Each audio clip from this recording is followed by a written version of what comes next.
Good morning from Panhandle Outdoors with Winston Chester. Panhandle Outdoors, your source for fishing, hunting, and information for folks who enjoy the great outdoors. Now sit back, relax. It's Panhandle Outdoors. Good morning, folks. Welcome to Panhandle Outdoors. I'm Winston Chester. Glad you're here this morning. We're going to have a warm day. A weather brought to us by Haney Technical Center at the corner of Baldwin Road and Highway 77. All kind of programs there. Run by and check out Principal Mike Heppenstall and that very able-bodied staff. The nursing program, the welding program, the aircraft program, all kind of good programs at Haney Technical Center. Very proud of those folks over there. High today, 79. Low tonight, 65. Folks, it's warm for December. We're looking at water temperature at 65 degrees. All right, now take a look at our river readings. The river looks in good shape again. It sort of bounced up there last week, but it sort of leveled off. The Apalachicola Bluntstown is reading at 6.0 even, okay? The Choctawhatchee at Caryville, again, it's in good shape at 5 foot, 5.1. Got a slow, steady drop to it. It's going to be dropping on out through Friday, just a little steady drop. Now, our tide chart, always brought to us by Kent Forest Lawn Funeral Home and Cemetery. And their motto is when carrying counts, right here on 23rd Street. There's been a lot of service over there, and really good situation there. Today is December the 4th.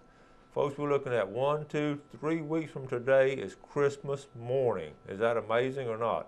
But anyway, looking at the tides, we're looking at the low tide this morning at 7:56, high tide at 9:46, a strong 2.1 foot tide, really good tides coming in. You got some really good that wind's coming out of south also, so up in the bay system, you're going to get some high water. So it's going to push that water back up into flats. Those redfish are still up there now. The bay fish have already gotten out of there, but the redfish are looking at those crabs and shrimp and all up there in those flats, and the good redfish are still up there. The marine forecast is coming out of south, 10 to 15. All right, that takes care of our weather. Let's take this break and be back with our special guest.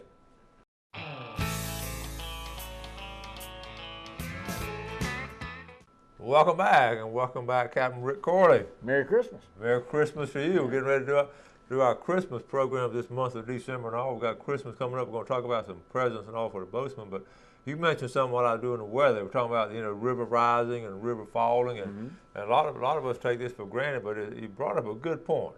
Yeah, when the river's falling, your debris gets hung up on stuff, and you don't have a lot of debris in the river, but you get a pop rise, all of a sudden a lot of that debris that's laying on the shore gets washed back in the river.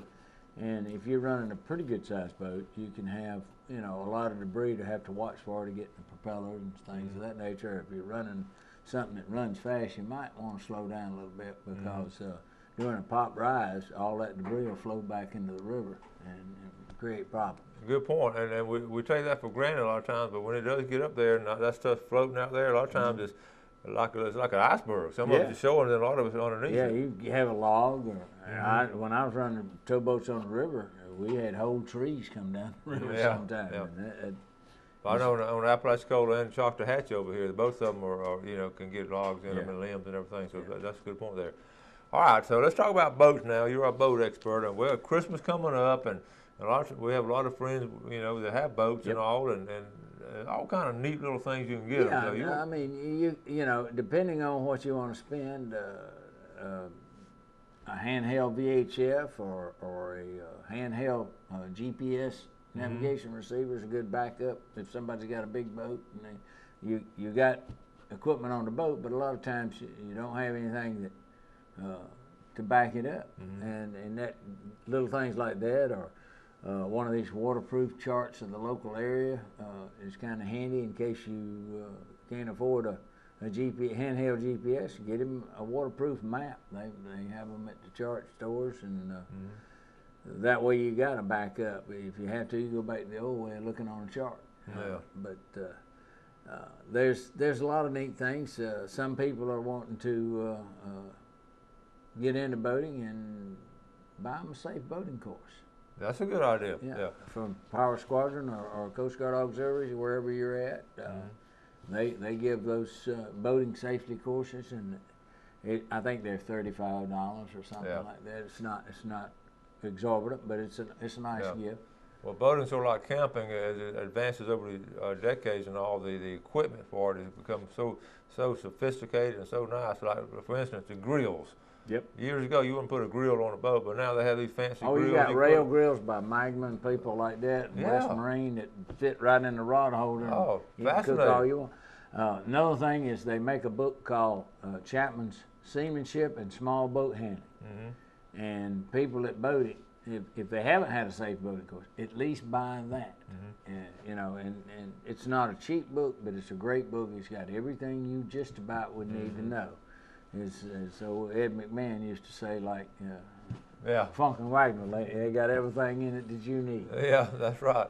You know, also, I used to recommend these knot tying books because we teach knot tying in my class, and kids really like it. Yeah, But Murphy's knots and the things knots like that. are fascinating. A lot of times you own a boat to relax and all, and it's one of the fun things to do is just have a couple of ropes with you and just tie some knots and practice and teach other people knots. You mean like one of them? Just like that, just doing something like that. Just play around. And, just play around and make you something like that's a Turk's head at the end of a braid. And, you know, that's well made. Yeah.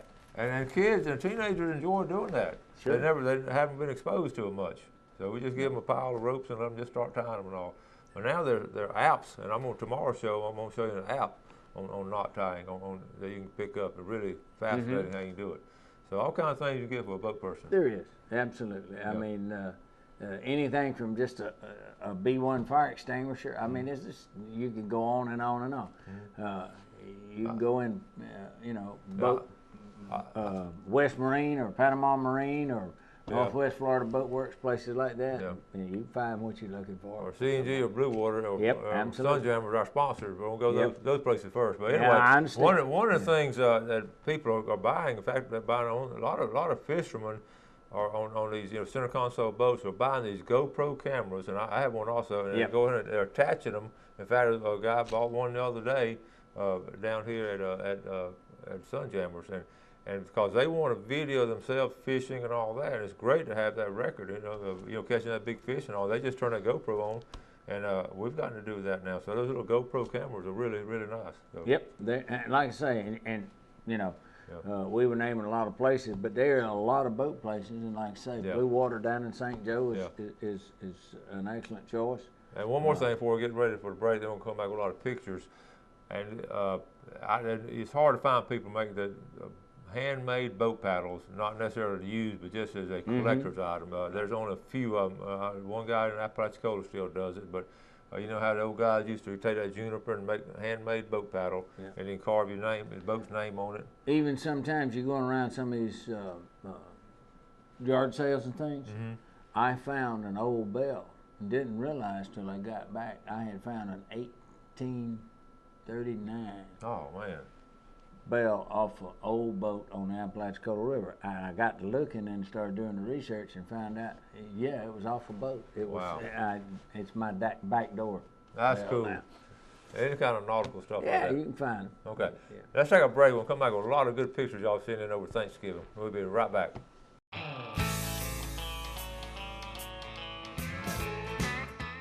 All right, so here with Captain Rick Corley getting in the Christmas spirit.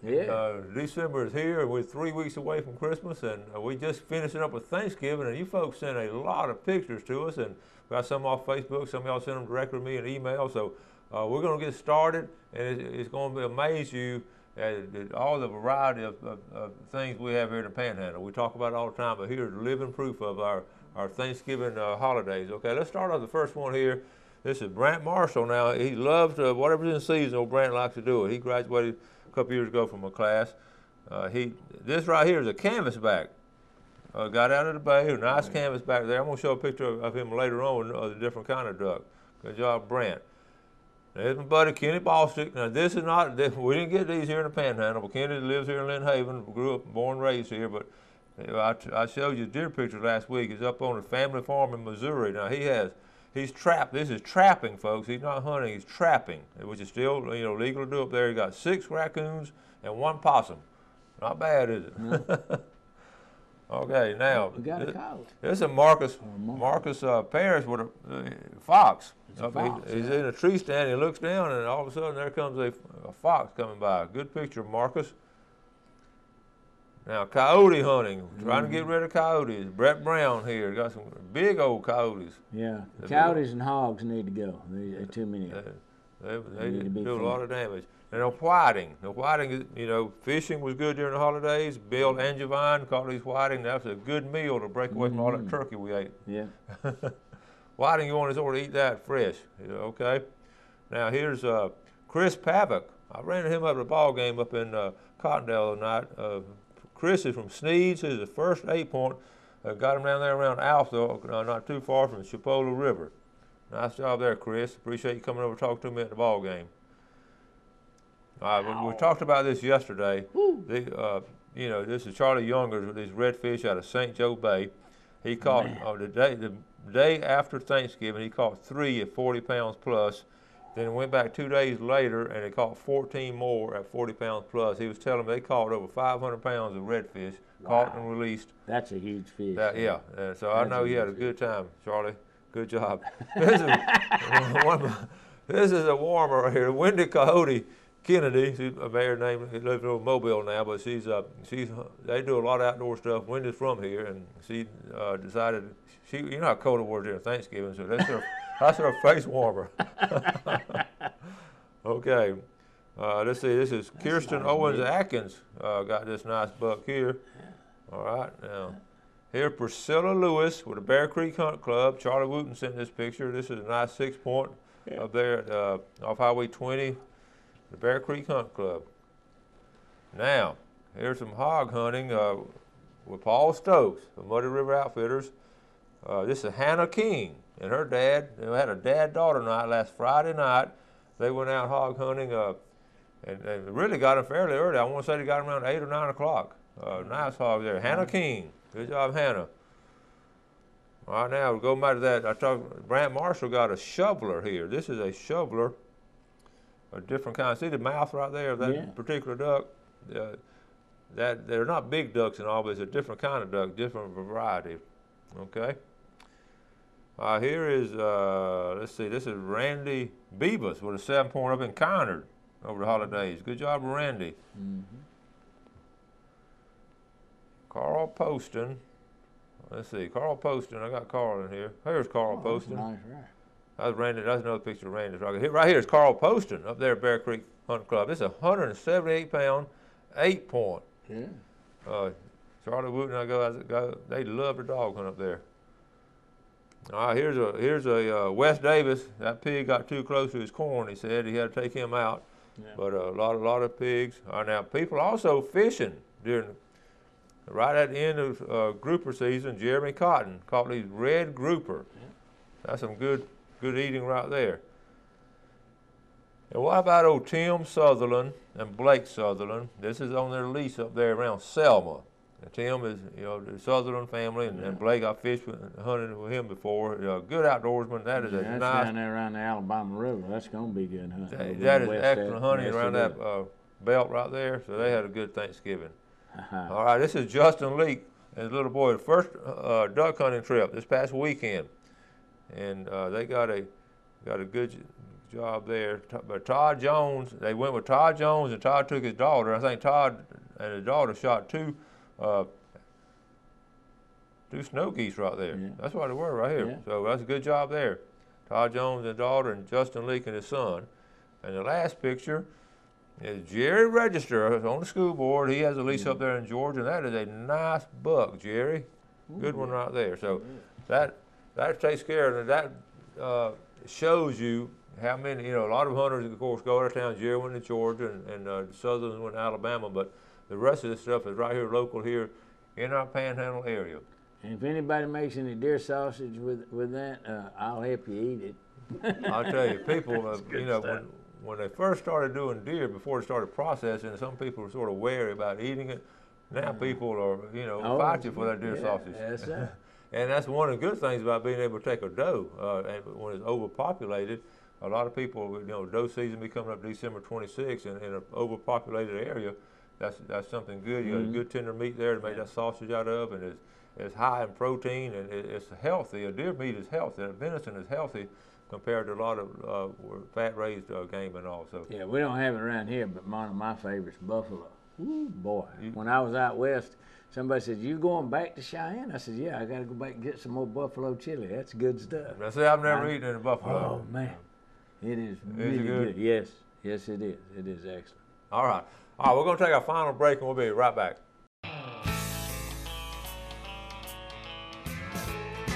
All right, welcome back. So here we're Captain Rick Corley having a good talk. We're going to talk about some other things in a second. But first, let's look at our fishing game forecast brought to us by Mark Coward of Edgewater Beach Realty at 832-6000. Give Mark a call. He knows a lot about real estate from Carabel all the way over here to Destin. Now, looking at our times today, we're looking at 12:50 to 2:50 this morning. All right, but this afternoon, 1:21 to 3:21 will be an excellent time to get on the water or get in the woods. And it should be sort of mild weather. And we were talking about how the weather has been really good. But let's talk about your Thanksgiving now. Did y'all have a big Thanksgiving last week? Yeah, we went up to the in-laws up there.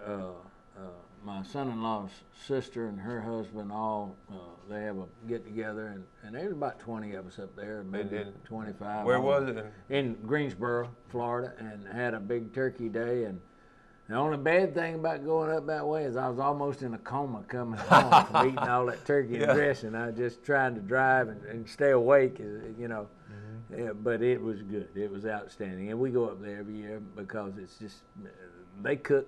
Man, roast turkey and baked turkey and broiled turkey and fried turkey. Any way you wanted turkey, they had it. And I mean, great. It was outstanding. Yeah, it is every year. I mean, you know, and all the kids there together and everything, and they watch football after that. You got a big, huge flat screen TV, and everybody just piled in one room, man, watching football.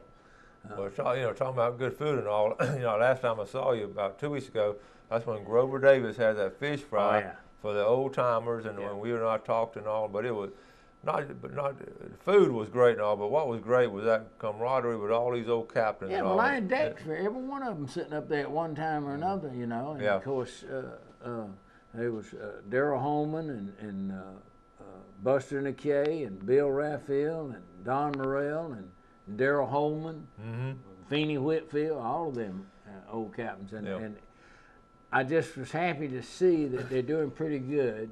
And Don Morrell is 87 now. Something like that. And he's a World War II vet, and we're losing those guys all the time. So I was very pleased to see. Well, the thing about that, and to appreciate our history and heritage, the party boats sort of took off in the 50s, basically, in the 50s and all. And this group right here we're talking about, they were on the forefront of it. Yeah, I was decking for Don Morrell in 1958. And these were the captains here. They were the first ones to actually get out there with these big party boats in this area.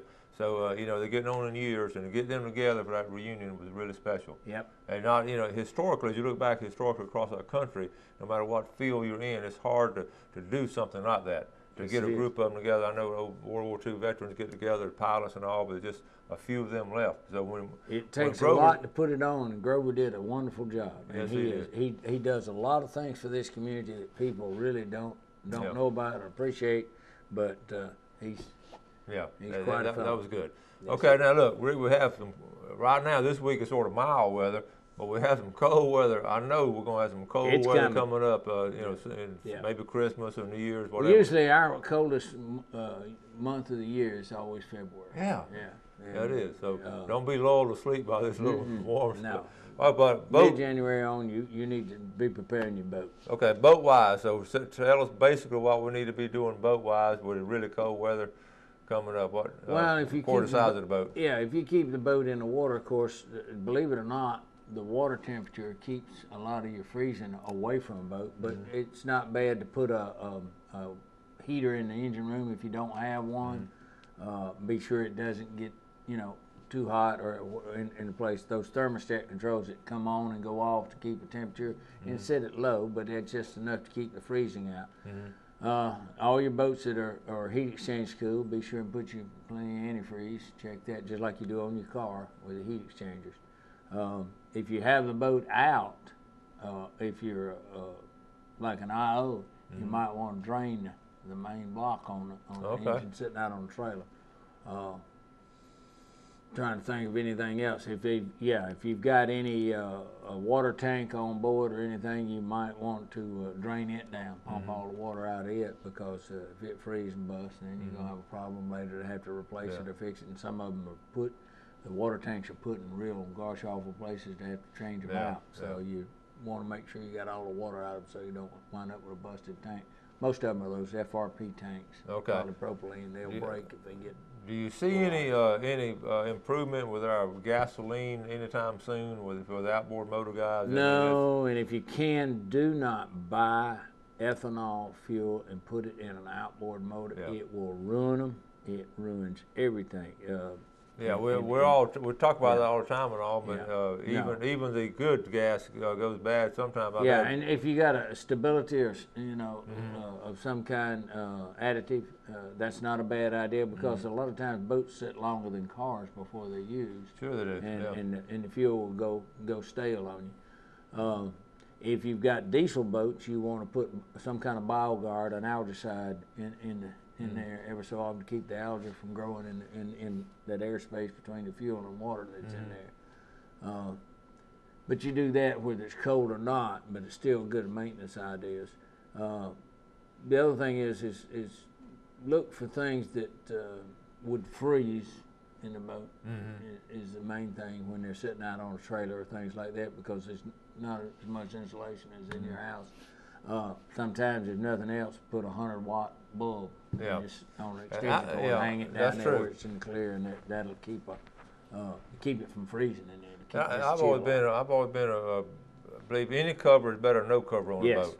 Sometimes you see a tarp on it. Well, that's the best we can do. I got a tarp on one of my boats. That's the best I can do right there. But that's better than nothing. Because with just the sun and the rain and everything, just eventually eats it up. You got two enemies here: salt air and the UV rays from the sun. And salt air is attaching everything metal and electrical, and UVs are trying to kill everything vinyl or leather or fiberglass. All right, so it's good advice from our boat expert, Captain Rick Corley. Thank you so much, buddy. Merry Christmas. Merry Christmas to you. And we'll hope to see you before Christmas. Folks, as always, thank you so much for watching Panhandle Outdoors. We appreciate you watching it. Sometimes you stop and do something good for somebody. Have a great day, and God bless. Thanks for joining us for Panhandle Outdoors with Winston Chester. Panhandle Outdoors features hunting, fishing, and other activities and information to help you enjoy the great outdoors. Join us next time for Panhandle Outdoors.